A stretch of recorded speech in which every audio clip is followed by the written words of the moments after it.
সামান্য 20 টাকা রাখা হচ্ছে দিদা, যারা পড়াশোনা করছে দিদা ভাই দাদু ভাইরা ছাত্রছাত্রীরা বিশেষ করে দেখবেন প্রতিটি ছেলে মেয়ে প্রতিটি জানাবেন সায়েন্সের মাধ্যমে। আজ আবারও একটা নতুন ভিডিও নিয়ে হাজির হলাম, মানে একদম ছোট্ট ভিডিও। তো আমরা এখন গুপ্তিপাড়ার বিখ্যাত রথ উপলক্ষে যাচ্ছিলাম। তো তোমরা এটা দেখিয়ে দিই, দেখো কি হারে জল হচ্ছে, প্রচুর জল হচ্ছে, রাস্তায় সবাই দাঁড়িয়ে গেছে।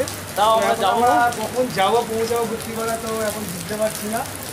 তো এখন এই 3 বন্ধু জিতেছে, এর নাম হচ্ছে অর্ঘ, এর নাম সোহম। এখন আমরা সকলে মিলে গুপ্তিপাড়ার রথে যাচ্ছি, জানি না কখন পৌঁছাতে পারবো, প্রচুর জল নেমে গেছে আকাশ থেকে।